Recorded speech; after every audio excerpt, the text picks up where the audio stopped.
Bismillahirrahmanirrahim. Assalamualaikum warahmatullahi wabarakatuh. Oke, dalam kesempatan ini saya akan menyampaikan materi tentang asuhan keperawatan pada pasien TB ya.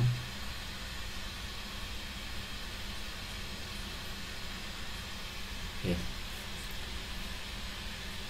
Tentunya teman-teman juga sudah paham ya, mengerti sedikit tentang TB ya, atau tuberkulosis ya, konsep keperawatan pada TB. Baik, kita mulai dari definisi. Yang perlu Anda pahami adalah TB penyakit infeksi menular yang disebabkan oleh Mycobacterium tuberculosis ya. Jadi infeksi menular yang disebabkan oleh Mycobacterium tuberculosis. Bentuk kumannya kuman batang aerobik dan tahan asam ya. Bentuknya adalah aerobik dan tahan asam. Dapat merupakan organisme patogen maupun saprofit. Yang dimaksud aerobik artinya Mycobacterium tuberculosis ini hidup jika ada oksigen ya. Makanya dia menginfeksi pada bagian paru karena dia hidupnya membutuhkan oksigen ya. Kalau anaerob, bakteri anaerob itu artinya bakteri yang tidak membutuhkan oksigen. Patogen ya dapat merupakan sebuah organisme patogen maupun saprofit. Dimaksud dengan patogen adalah dia masuk ke dalam tubuh manusia kemudian bisa menyebabkan penyakit ya. Manusia itu sebagai inangnya ya. TB, bakteri TB itu adalah patogennya yang bisa menyebabkan penyakit pada inangnya ya. Yang dimaksud dengan saprofit, dia adalah menumpang hidup ya pada makhluk lain. Definisi yang lain ya, tuberkulosis merupakan contoh lain infeksi saluran napas bawah. Penyakit ini disebabkan oleh mikroorganisme Mycobacterium tuberculosis yang biasanya diturunkan dari satu individu ke individu lainnya dan membentuk kolonisasi di bronchioles atau alveolus ya. Dia bisa menginfeksi ya ketika dia sudah berkolonisasi, artinya dalam jumlah yang banyak ya. Ketika dia jumlahnya cuma satu, dia belum bisa menginfeksi ya alveoli ya. Contohnya petugas kesehatan yang bekerja di rumah sakit, terutama di rumah sakit paru yang ada pasien TB-nya, mereka menghirup ya bakteri TB tuberkulosis ya. Bakteri TB itu dia hirup oleh tenaga kesehatan, tetapi karena jumlahnya dia tidak bisa berkolonisasi, artinya dia bisa berkembang lebih banyak lagi sehingga dia tidak bisa hidup ya. Lanjut, tuberkulosis suatu penyakit granulomatosa ya, kronis yang disebabkan oleh Mycobacterium tuberculosis. Penyakit ini biasanya mengenai paru, tetapi mungkin menyerang semua organ atau jaringan tubuh ya. Jadi dia menyerang paru, tapi juga bisa menyerang pada organ yang jaringan tubuh yang lain. Kalau Anda kenal ya, para mantan presiden B.J. Habibie itu punya TB tulang ya. Seumur hidup harus minum obat ya karena ada TB tulangnya. Biasanya bagian tengah granuloma tuberkulosis mengalami nekrosis ya. Dia akan mengalami nekrosis ya pada paru.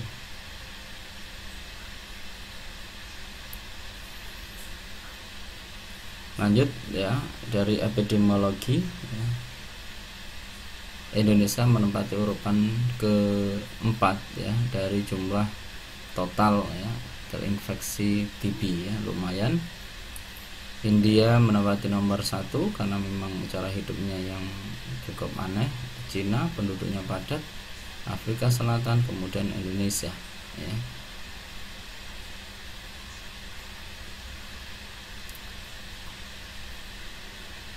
Ini ya sebaran TB yang ada di dunia. WHO selalu mengambil survei tahunan di Indonesia ya, dimulai dari tahun 1990 sampai sekarang. Karena Indonesia termasuk 5 besar negara dengan kasus TB, penyakit TBC terbanyak dunia bersama dengan negara Afrika Selatan ya, dan lain-lain tadi, Cina, India ya. Makanya Indonesia masuk dalam survei tahunan dari WHO. Ini adalah temuan kasus tuberkulosis TB di Indonesia ya, akhir sampai tahun 2015 ya.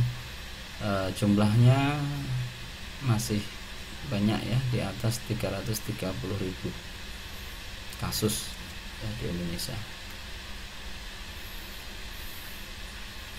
Klasifikasinya dari American Thoracic Society ya, klasifikasi TB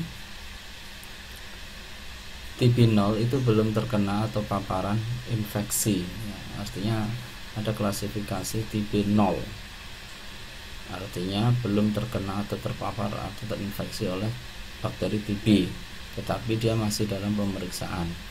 TB 1 sudah terpapar bakteri TB, status infeksi belum diketahui ya. Ini biasanya adalah petugas kesehatan di rumah sakit, dia sudah terpapar tapi tidak menginfeksi. TB 2 infeksi laten pada penyakit, hasil tes tuberkulosis positif ya. TB 3 tuberkulosisnya sudah aktif, kemudian TB 4 tuberkulosisnya inaktif, artinya sudah sembuh atau sudah melewati perawatan ya. Artinya kalau dia sudah sembuh berarti TB-nya tidak aktif ya. Kemudian nomor 5 TB 5 kemungkinan tuberkulosis status unknown ya. Bisa jadi dia TB atau bukan gitu ya, statusnya tidak diketahui.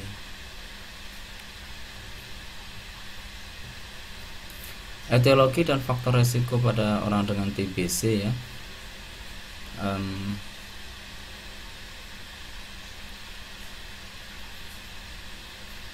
Tuberkulosis paru adalah penyakit infeksi kronis yang disebabkan oleh Mycobacterium TB tuberkulosis dan menular secara langsung ya, jadi menularnya secara langsung, droplet. Mycobacterium tuberculosis termasuk bakteri gram positif dan berbentuk batang ya. Perlu Anda ingat bahwa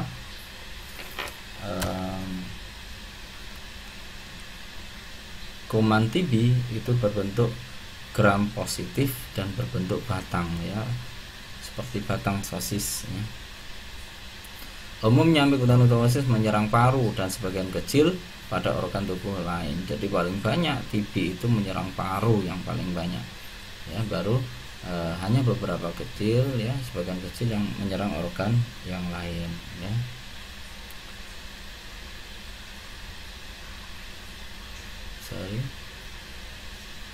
Oke. Mycobacterium TB ya. Nah ini ya, seperti batang bentuknya.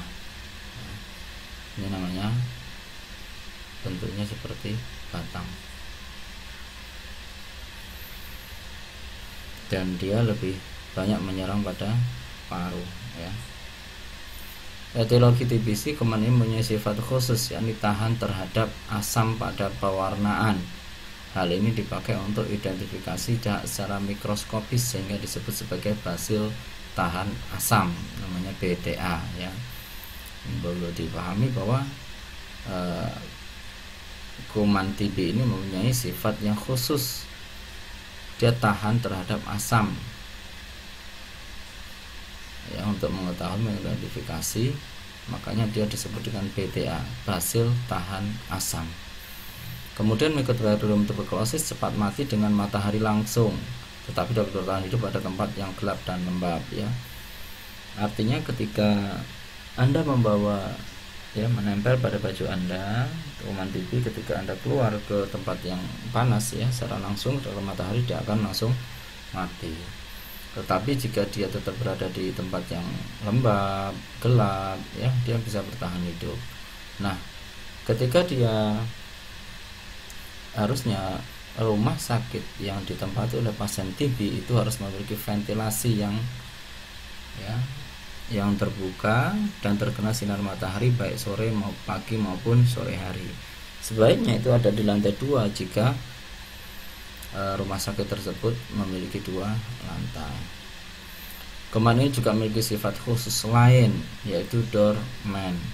Ya, kuman ini juga memiliki sifat khusus lain, yaitu doorman. Doorman yang di sini dimaksudkan adalah dia tidur. Ya, Anda ingat-ingat bahwa kuman TB ini sifatnya adalah doorman. Dia tidur. Ya, ketika imun dari seseorang itu lemah, baru dia akan bangun. Tetapi ketika imunitas seseorang itu kuat, dia akan tidur, ya, diam, tidak mati.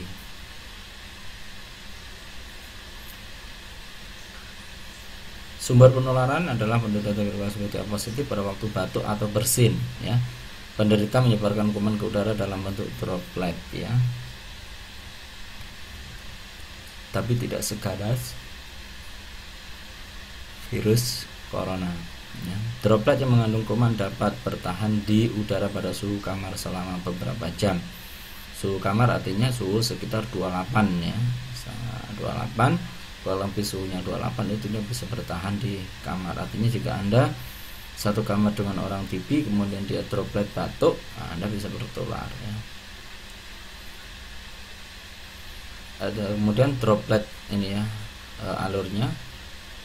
Droplet itu terhirup masuk ke saluran pernafasan, kemudian kuman tuberkulosis masuk ke dalam tubuh.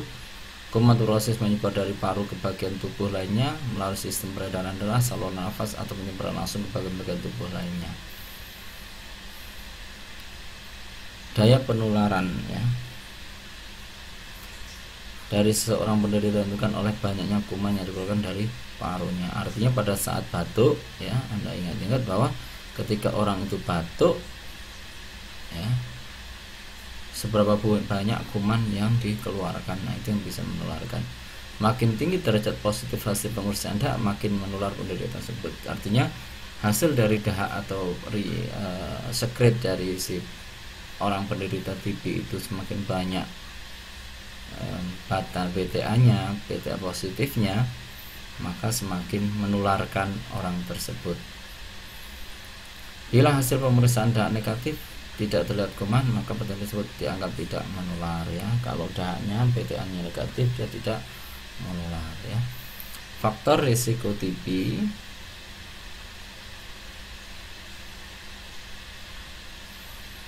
ya, itu mulai dari faktor umur, ya. Umur itu juga mempengaruhi imunitas seseorang, jenis kelamin, ya, faktor pekerjaannya di mana, kebiasaan merokok karena dia merusak paru, pencahayaan, rumah, ya, kondisi rumah, kelembaban udara, dan status gizi. Patofisiologi tuberkulosis, ya, penularan paru terjadi karena kuman dipersinkan atau dibatukkan keluar melalui droplet nuklei dalam udara, ya. Droplet nuklei itu artinya partikel-partikel kecil, ya. Ketika batuk dia mengeluarkan partikel-partikel kecil dalam udara. Partikel infeksi ini dapat menetap dalam udara bebas selama 1-2 jam. Ya, ketika dia dalam udara yang lembab, udara kamar, dia bisa bertahan 1-2 jam. Ya, artinya dalam 1-2 jam tersebut dia bisa menularkan. Bila partikel ini terhisap oleh orang sehat, maka ia akan menempel pada paru. Ya, dia bisa tidur atau nunggu pada saat imunitas seseorang itu lemah. Infeksi primer terjadi saat seseorang terpapar pertama kali dengan kuman TB baru. Droplet yang hirup ukurannya sangat kecil hingga dapat melewati mikrosiliar bronkus dan terus berjalan sampai di alveolus dan menetap. Saking kecilnya, saking, ya, lembutnya, dia bisa melewati sistem penyaringan pada sistem pernafasan kita. Infeksi pasca primer, ya, post primary TB paru. TB paru pasca primer biasanya terjadi setelah beberapa bulan atau tahun sesudah infeksi primer. Misalnya karena daya tahan tubuh menurun akibat infeksi HIV atau status gizi buruk, ya. Dia sudah terinfeksi primer, kemudian daya tahan tubuh buruk, ya, terinfeksi HIV juga, status gizi yang buruk, maka dia bisa hidup di kuman TB-nya. Ini patofisiologi dari tuberkulosis, ya. Nah, karena gambarnya kurang jelas, ya.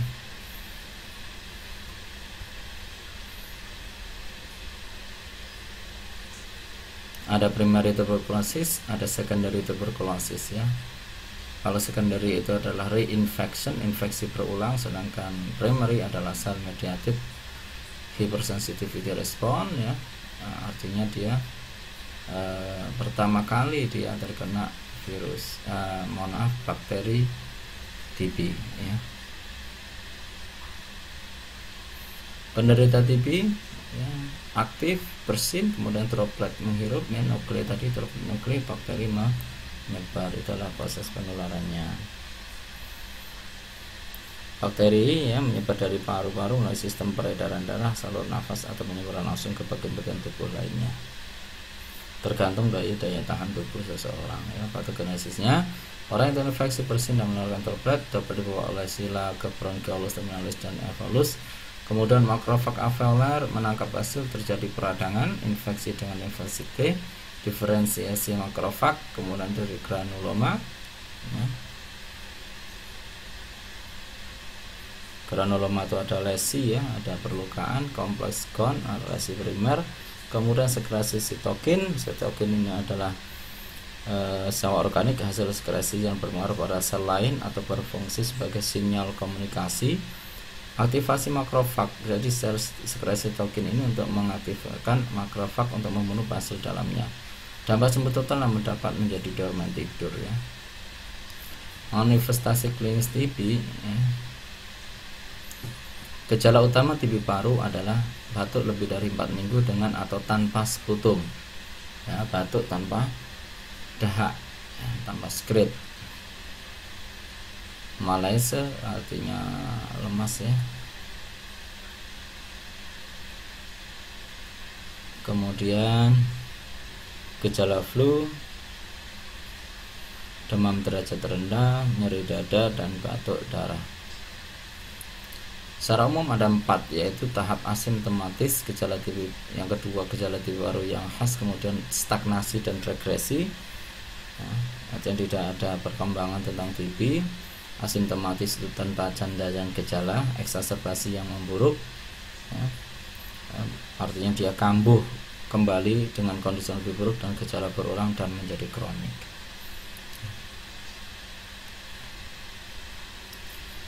Gejala ya, ini dahak ya,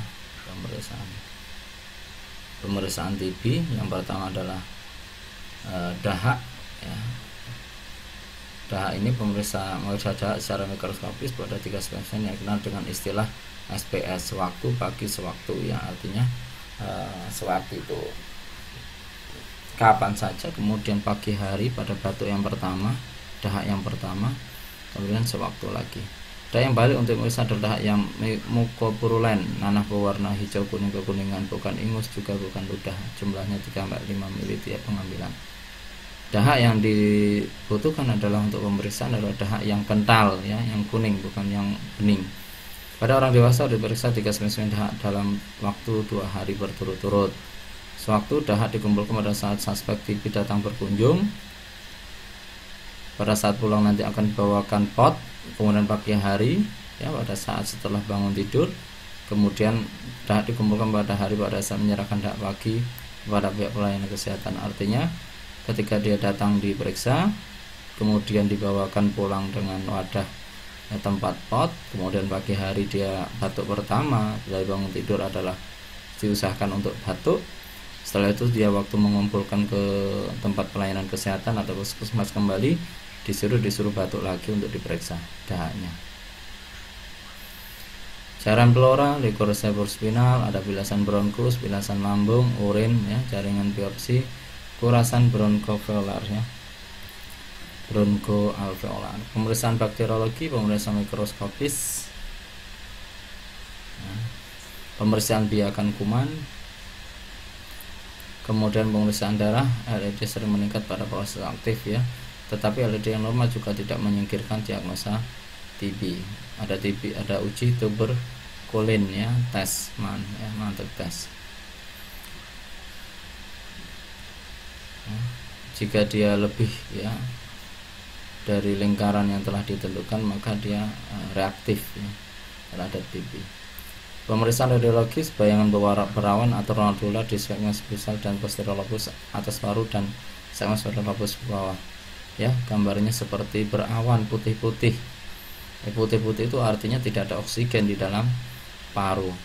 Kapasitas terutama lebih dari 1 dikelilingi oleh bayangan berawan atau nodular. Bayangan bercak miler, efusi pleural unitalar. Ya, itu ya, terlihat seperti ada berawan putih-putih ini artinya dia tidak ada oksigen, alveolinya sudah dirusak oleh bakteri TB. Nah, sedangkan yang sebelah kanan ini dia memiliki kandungan oksigen yang banyak ya. Hitam itu artinya oksigen. Jika paru fototorak itu garisnya tegas, tajam ya, itu masih bagus. Tapi jika ujung ini sudah tidak tajam, banyak bercak putih-putih, itu artinya oksigennya tidak ada oksigen di sana. Ini adalah gambar jantung. Ya. Diagnosis banding pada dewasa penyakit paru obstruktif ya, bronkitis kronis, ya, ada gagal jantung kongestif, batuk kronik akibat lain-lain, disfungsi laring, obstruksi mekanisme, misal tumor, emboli paru pada anak, benda asing di saluran nafas ya. Ini adalah diagnosis bandingnya yang mungkin bisa jadi dia bukan TB tapi penyakit yang ini, atau sebaliknya seperti itu. Penata laksanaan TB, prinsip penata laksanaannya adalah segera mungkin untuk menghentikan progresivitas penyakit. Artinya ketika sudah diketahui seseorang itu punya TB dengan tanda gejala tadi batuk ya berturut-turut selama 4 minggu ya, walaupun tidak ada dahak, maka harus segera diperiksakan. Prinsip pengobatan sebagai berikut adalah pemberian obat anti tuberkulosis, menghilangkan menyingkirkan produk infeksi. Pencegahannya vaksinasi BCG ya.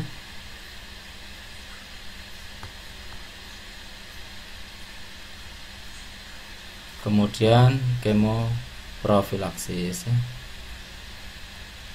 Pengobatan TB, terapi konservatif ya, pemberian nutrisi.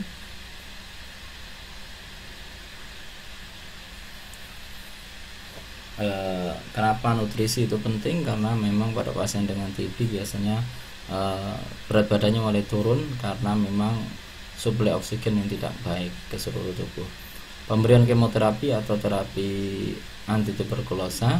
Obat anti tuberkulosa yang utama adalah isoniazid, rifampicin, piranezamid, pirazinamid, streptomycin, dan ethambutol. Ini semuanya obat yang keras ya. Nah, makanya hati-hati dalam pemberian obat ini. Istirahat, tilah baring, bed resting ya, agar dia tidak mudah sesak ya. Pengobatan tuberkulosis terbagi menjadi 2 fase. Fase intensif selama 2-3 bulan, fase lanjutan 4-7 bulan. Kategori dari WHO ya, ini adalah obat-obatnya. Obat anti tuberkulosis OAT ya. Nah, ini adalah dalam bentuk obat yang lama yang perlu Anda ketahui, masih menggunakan isoniazid ya, masih dalam bentuk yang terpisah, sehingga pasiennya harus minum dalam bentuk obat yang banyak, 1, 2, 3, 4, 5 ya sekali minum. Ini adalah obat anti tuberkulosis standar pengobatan Indonesia berdasarkan program P2 TB paru ya.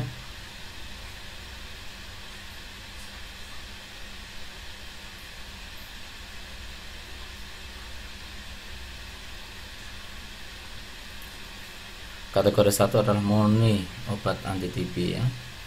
Tahap 1 rifampicin ya, ethambutol, INH, isoniazid, pirazinamid ya. Diberikan setiap hari selama 2 bulan pertama 60 kali ya. Nah, ini adalah program dulu ya. Program masih lama, obat masih 1-1. Ini adalah tahap 2 jika pemberian yang dikenakan salah satu OAT pada terbentuk sistem pernafasan bakteri. Pada kategori tahap 1 tadi dia terjadi resisten, artinya kebal, maka kemudian diganti dengan obat rifampicin yang diberikan 3 kali seminggu selama 4 bulan lanjutannya.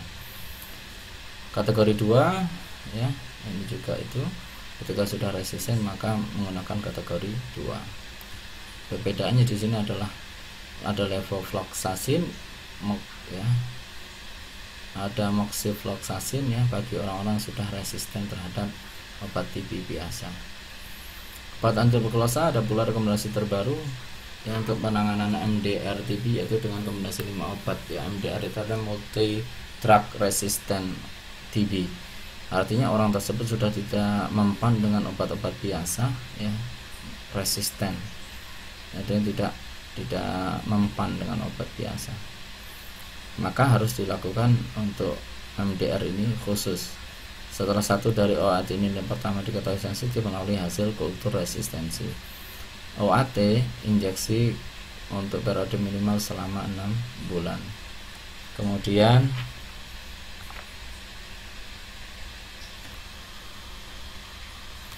ada quinolon ya. Kemudian sikloserin atau ethionamid ya, obat-obatnya antibiotik lain seperti clavulanat dan clofazimine. Durasi monoaktif istilahnya selama 18 sampai 24 bulan, hampir 2 tahun ya, 2 tahunan. Ini adalah obat-obatnya. Kamu ya, sorry kita lihat dulu. Ini obat rifampicin misalnya sildenafil ya, reaksi dan yang dikehendaki cara mencegahnya. Intinya obat ini harus diberikan setelah makan ya, karena ini obat yang keras ya. Dari semua obat itu adalah obat yang keras ya. Nah, ini adalah obat TB terbaru yang perlu Anda ketahui, bahwa orang dengan TB itu sudah tidak minum 5-6 obat dalam sekali minum, tetapi cukup dengan 1 tablet ya, minum obat TB-nya. Kapan? Pagi hari sebelum sarapan ya, ketika baru bangun dia minum obat ini ya. Kategorinya ketika BTA positif, obatnya seperti itu bentuknya, BTA negatif ya. Dan dengan fase awal, fase lanjutan ya beda-beda ya. Tidak perlu minum obat sebanyak seperti pada saat ya pada dulu ya. Sekarang obatnya cukup 1 saja nih, setiap hari, pagi hari pada bangun hari. Program pemerintah untuk TB ya, yaitu dengan TOS TB, temukan TB, obati sampai sembuh ya. Temukan TB, obati sampai sembuh. Ini adalah program pemerintah. Pemerintah sudah banyak program ya dalam menangani TB ini ya. Mungkin kedepannya akan ada program baru lagi dari pemerintah untuk menangani kasus TB. Selanjutnya komplikasi dan prognosis dari kasus TB ya.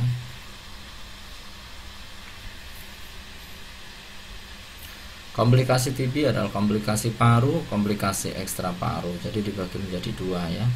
Dan cor pulmonal ya. Cor pulmonal adalah mengacu pada gagal jantung ya, bagian kanan. Ini bisa jadi pada orang dengan penyakit paru kronis ya, cor pulmonal. Patogenesis komplikasi kuman TB ya masuk ya, ditangkap oleh cerna oleh makrofag rusak, makrofag menarik monosit ya, membentuk tuberkel kecil ya, kemudian kelenjar getah bening dihilus ya, masuk ke kelenjar getah bening, kemudian membentuk vagus limfa dinamati, kuman menyebar melalui saluran limfa dan pembuluh darah dan tersangkut di berbagai organ tubuh. Nah, itu yang awalnya tetap masuk melalui sistem pernafasan. Komplikasi paru bisa terjadi atelektasis ya. Atelektasis itu merupakan kondisi tidak berfungsinya paru karena halangan pada bronkus ya.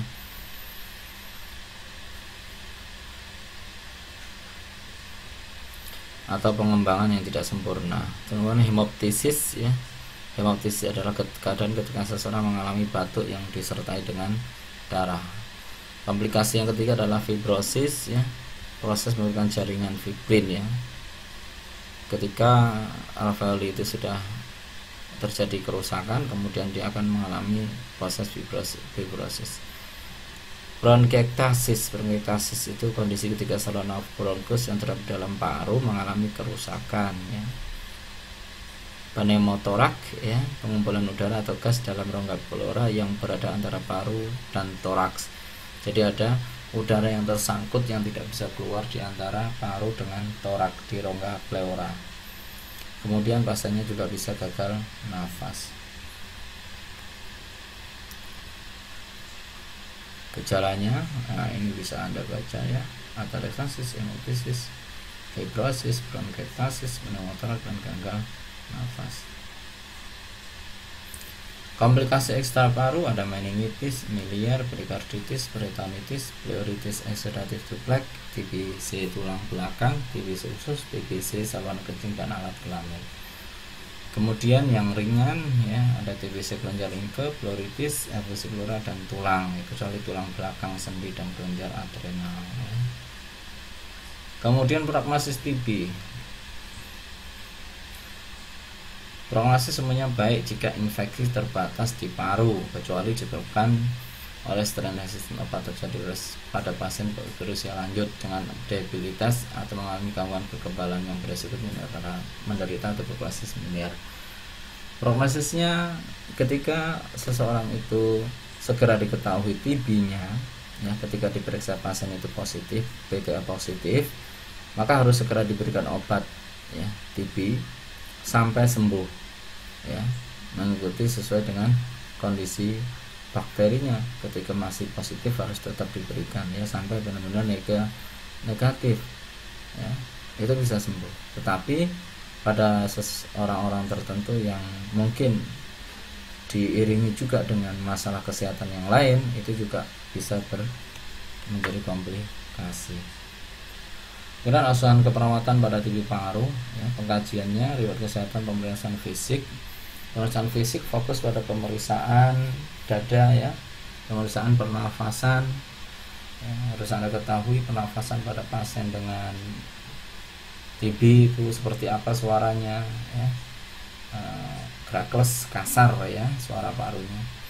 Riwayat kesehatan ya, manifestasi klinis demam, pasiennya anoreksia, terjadi penurunan berat badan ya, kalau malam berkeringat, terjadi keletihan, batuk dan membutuhkan sekutum, ada nyeri dada, bunyi nafas menghilang, bronkial vesikuler, crackless ya tadi yang saya sampaikan.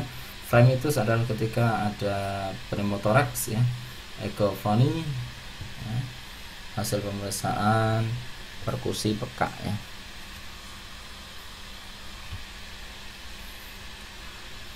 Pembarasan limfe yang terasa sangat nyeri. Ketika TB itu sudah mengalir ke kelenjar limfe, dia akan mengalami pembesaran dan bisa nyeri, nyeri tekan ya. Diagnosisnya perpisahan jalan nafas tidak efektif dengan hipersekresi jalan nafas tracheobronchial.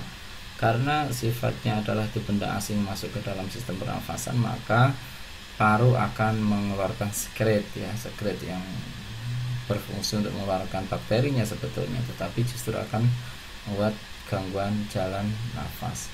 Ketidakpuasan terhadap regimen pengobatan ya, banyak dari pasien TB yang malas ya, malas untuk kembali lagi berobat atau mengambil obat setiap bulannya ya, itu kebanyakan pasien TB, sehingga dia lupa ya, baru 2 bulan berhenti padahal dia belum sembuh, nanti akan menjadi TB resisten sehingga obatnya harus khusus lagi. Interupsi aktivitas ya, pasiennya mudah keletihan ya, tidak mampu untuk beraktivitas, kurang pengetahuan tindakan preventif ya, kurangnya kepekaan ya bersama, kurang pengetahuan perlu untuk diedukasi. Intervensi keperawatan menyesuaikan dengan diagnosis keperawatan ya, peningkatan persiapan jalan nafas, mendukung kepatuhan yang meningkatkan aktivitas sosial, latihan ya, penyuluhan pasien buat perawatan di rumah, pemantauan dan penanganan potensial komplikasi, hindari komplikasi, jangan sampai terjadi komplikasi pada pasien TB apalagi terjadi resisten. Oke, itu saja yang dapat saya sampaikan. Terima kasih, semoga bermanfaat ya, silahkan diperhatikan dengan benar ya, ada poin-poin tertentu yang ada penekanannya, silahkan untuk diperhatikan. Terima kasih. Assalamualaikum warahmatullahi wabarakatuh.